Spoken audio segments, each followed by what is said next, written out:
exercise that I like to do not only during pregnancy, but also before pregnancy, during that postpartum period. Now, what I really like about this is it's essentially an ab workout, you could call it that, but you're only using your breath. So you're really using your breath work to work with those ab muscles. And that allows this exercise to be very low impact. And when we're in pregnancy, we really have to be careful with anything that we're doing with our abdominals, because we're going through so much stretching and so much shifting and so much changing. And by the time you get to third trimester, you're like, where the heck even are my abs? And this is just one way that I really enjoy being able to sustain some of that muscle work that we need to be working on without having to worry about creating an injury or creating stress or strain on my body. As with anything, feed into this how it makes you feel. So if when you initially start doing these, you're having a very hard time with them, then ease your way into it. I need you to keep in mind that I've been doing these for a very long time. So for me, these come with ease. If you are just learning these while you're in pregnancy, especially if you're far along in pregnancy, you're probably going to struggle with it. Ideally, we would start these before your pregnancy starts or very early on when you still have a lot of control over that muscle work, over those abdominals, and you can isolate things a lot better. But that being said, I'm going to go over what I do, and then we'll get into a little bit more of ways to modify it, ways to work through it. But first, let's do the exercise itself. If you're new to this exercise, it is easiest to practice it while laying flat on your back. That's just going to turn off all your other muscles and really let you isolate and pay attention to those core muscles so that you know when they're moving and you can work on having control over that movement. That being said, I don't know how to demonstrate it very well laying on my back and filming at the same time. So I'm going to show you seated, and we're going to see if you can follow along with what I'm doing. Now, at the time of recording this, I am actively far into my second trimester of pregnancy.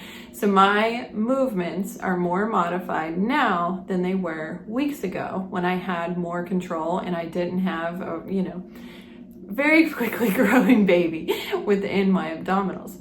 But the goal, like I said, is to work on it on that front end, get that strength going, get that control going, and then try and maintain it as we go throughout pregnancy. Even when you get further along and you start to wonder, am I even still doing the exercise?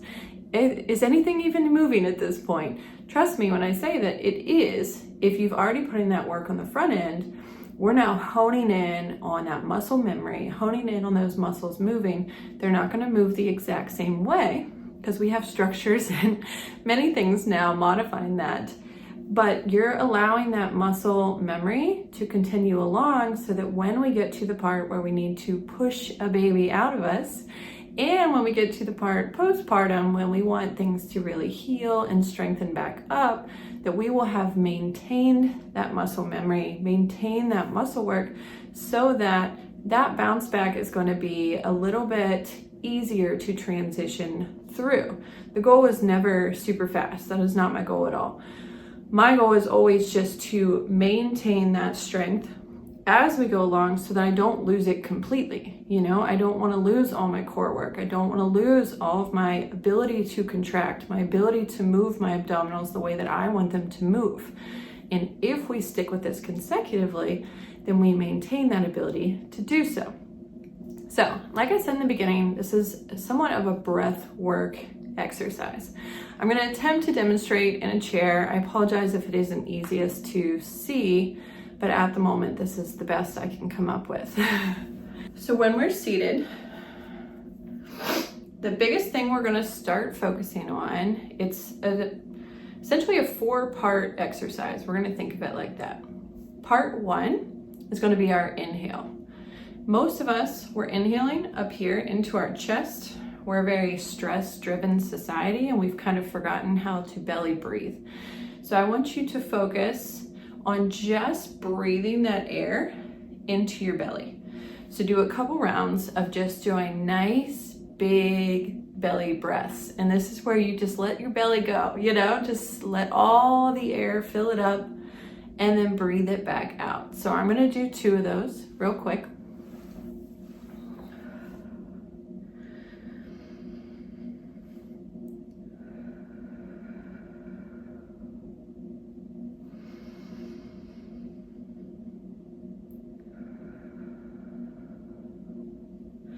And I'll do 1 from the side so you can see how much my belly really does move.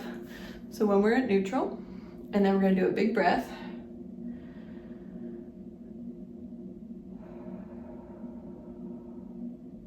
And then breathe it back out. Now step 1's kind of the easy part. Now the other steps are all gonna be with our exhale. So step 1 of the exhale is going to be taking these lower ribs, you can feel them, right here, kind of along that lower part of your rib cage.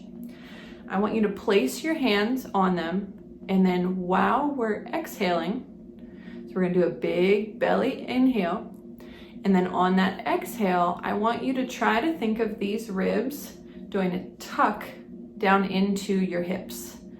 Do not let your shoulders cheat. You're gonna have the urge to kind of hunch forward to get your ribs to move, but we wanna learn how to do it without using the upper body. We want just the rib cage to move, okay? So we're gonna do a big belly inhale. And then rib tuck.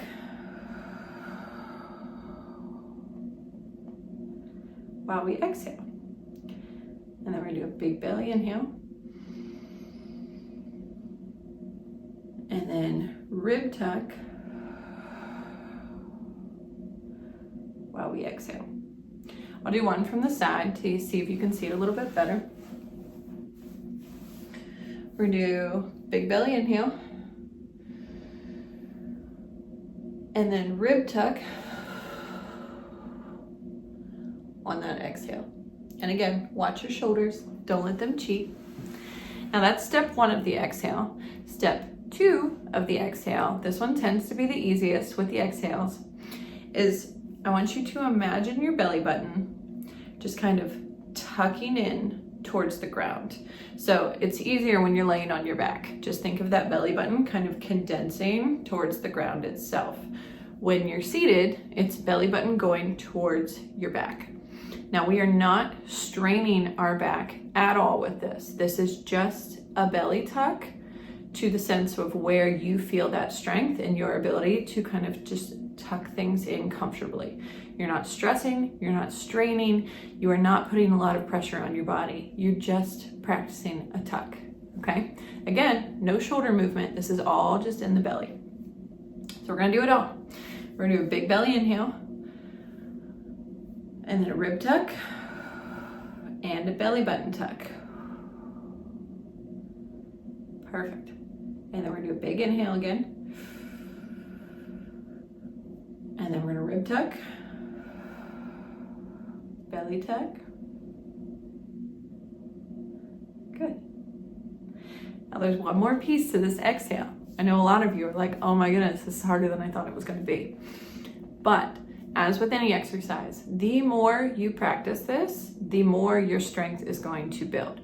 You are essentially isolating your internal abdominals and working on taking control over those and practicing your ability to move them the way you want to move them. So, last piece, very important for pregnancy, very important just for women's health in general. We're gonna do what is essentially a Kegel, however you want to say it.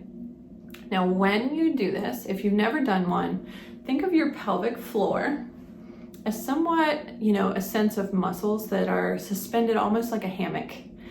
And during this Kegel, I call them Kegels, during the Kegel, you want that pelvic floor to lift.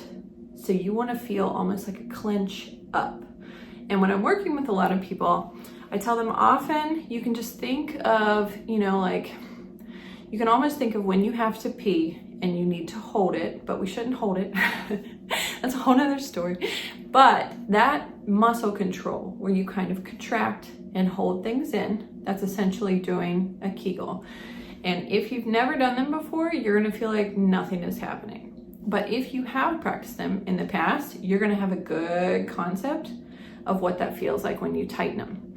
And to really hone in on the Kegel, you can actually lean forward a little bit. So try one at neutral if you're seated, and just practice clenching that pelvic floor for a second.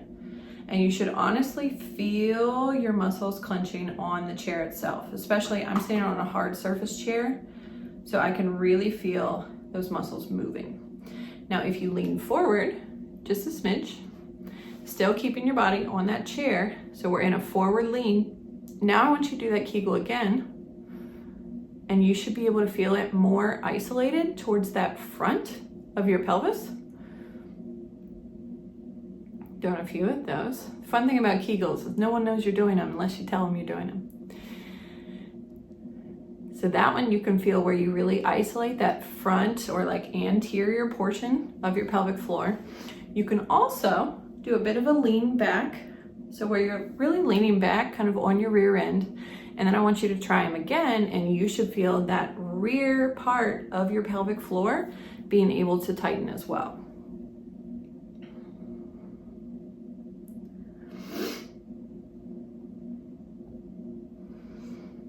Now the leaning forward and backward, that's not part of this exercise. That's just to help you kind of isolate your pelvic floor, see if you're getting any movement and seeing which parts are you getting the least amount of movement that can give you an idea of what areas you need to strengthen, possibly a little bit more than others.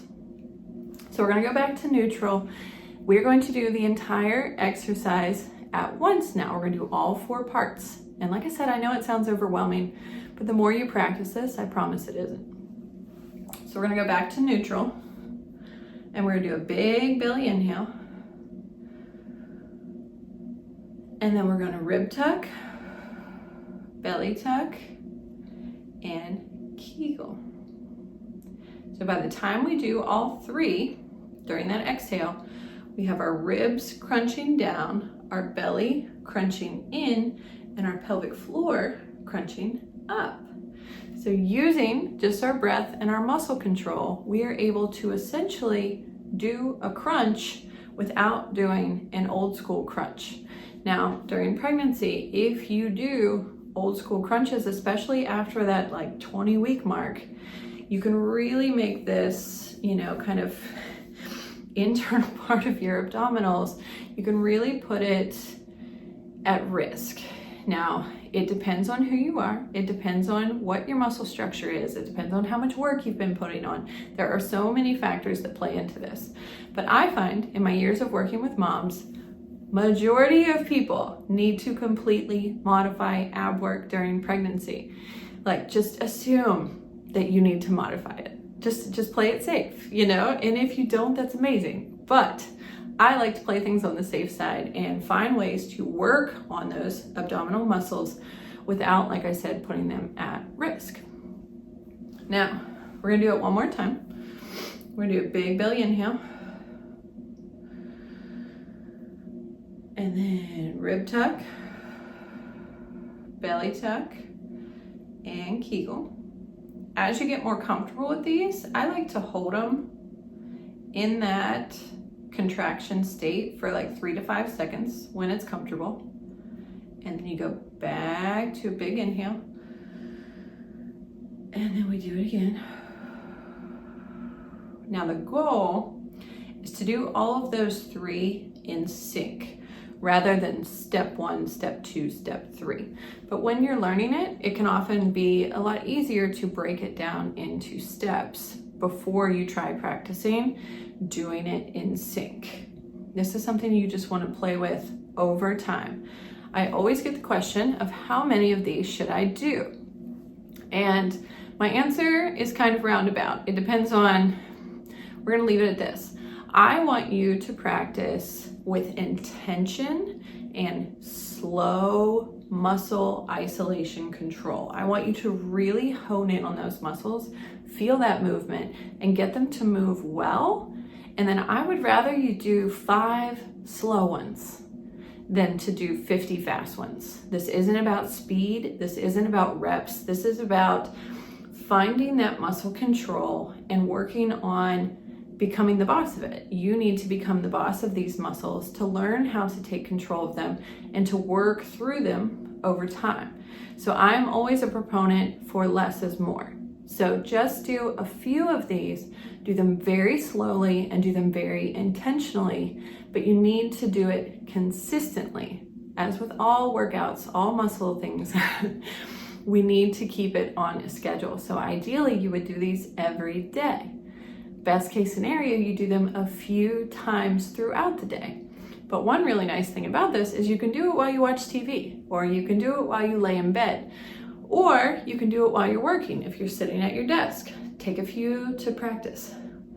The hardest is to practice them standing. It is something we want to work towards, but you don't want to start there, because when all of our other muscles are moving and kind of engaged, it's just much more difficult to isolate, to hone in and really see what we're even accomplishing. So I would keep it to laying down for as long as you can, practice really seeing that control, then graduate to sitting, practice that control, and then you can work on playing around with other things. Now I'm gonna do one full one from the side and see if you can see it a little bit better. Again, I'm at the end of second trimester. We're making it to a point where my muscle movement is becoming more modified, and that's perfectly fine, and it's very normal. So don't give yourself a hard time if, as you get along in pregnancy, you're not seeing the same movement you were seeing in the beginning. That's totally fine. We're not trying to stress it. We're not trying to strain it. We're breathing into our body and just continuing to engage those muscles. Keep those muscles up to speed, up to date. Keep just having conversations with them every day and keeping that movement going so that when we get through labor and into postpartum, bringing that muscle control back to where it originally was will come with more ease than if we just quit doing it for the next couple months. So we're gonna do one from the side. This isn't the best angle, I apologize. So we're gonna do a big belly inhale. So inhale, and then we're gonna rib tuck, belly tuck, and Kegel. And you can see how my abs literally have shifted, but I'm still able to breathe. I'm still in comfortable position. There is no strain on my back. And then breathe back out. Now I'm not doing these perfect because this is awkward, but the goal is do not put stress and strain into your back. Do not put stress and strain into your abdominals. This is meant to be an exercise that you do with ease to slowly work on that control and slowly work on those abdominals the way that you need to. We do not want to put anything into our body pressure-wise, stress-wise, strain-wise. Like, we don't have time for that. So be kind to your body. And like I said, if you're not getting lots of movement in the beginning, that's totally normal. The biggest thing is just, can you move it at all? Some people can't, and it could take a week before you even feel your ribs move. You know, they tend to be the trickiest. One way to kind of help you isolate, if you do a little bit of a belly laugh, you don't have to do it right this second, but if you do a little bit of a belly laugh, you'll feel your ribs move, because that belly laugh often uses that exact same muscle that we are trying to isolate. So if you're struggling to find the ribs, to find that ability to tuck them down, play around with that and see if that will help you isolate it a little bit better. Doing the belly tuck and doing the Kegels, it tends to be a lot more simple to work through. We just often don't have a lot of strength there, so we just need to build up our strength. Now, one other thing that I will add, as we are getting towards labor itself, it is so important that we not only tighten, but we also practice loosening. When we have a baby, we do not want our muscles to be super tight or tense. And you know, this is a whole other topic I'll get into in other videos, but especially that pelvic floor. So I kind of shift things as I get into third trimester, I'll just shift the way that I practice this. I still practice the tightening because I want to know that I have that ability to tighten and control, but I also practice intentionally loosening that pelvic floor, making sure your pelvic floor is completely loose from front to back. That way, when we go to have a baby, we can work on that push down with those ribs that we've strengthened, but loosen that pelvic floor so that we are able to actually help that baby engage on the way out. So if that makes sense, we want to find a balance. So it's not only about keeping things tight, we also want to pair that with keeping things able to relax and be loose. A good time to practice loosening your pelvic floor is while you go to the bathroom. We want to practice this might be a little TMI for some people, but talking about all things doesn't bother me one bit. So when we're trying to go to the bathroom, I want you to practice loosening that pelvic floor and almost letting things kind of work themselves out of your body rather than you pushing and straining them out. We want the body to just open up and loosen in a way that our body can process our bowels, process our things that need to be eliminated from the body without us having to stress, strain, push, and really struggle with getting them out. So while we go to the bathroom, it's a great time to practice loosening that pelvic floor.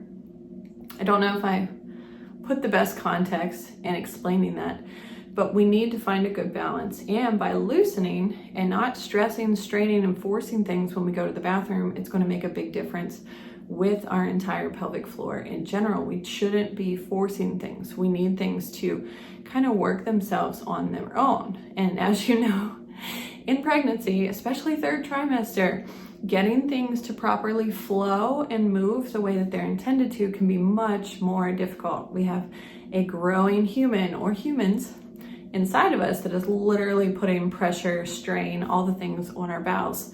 So getting things to easily come out can be a big struggle. So working on that can be a big feat, but I really recommend honing in on that. And I catch myself all the time not being good about this. So it is a forever practice. It is just continuing to practice, continuing to remind yourself. And the whole goal is that we just work on maintaining our strength in a modified way so that as we transition through pregnancy and transition into postpartum, that our muscles are still holding strong and are able to go through those transitions seamlessly.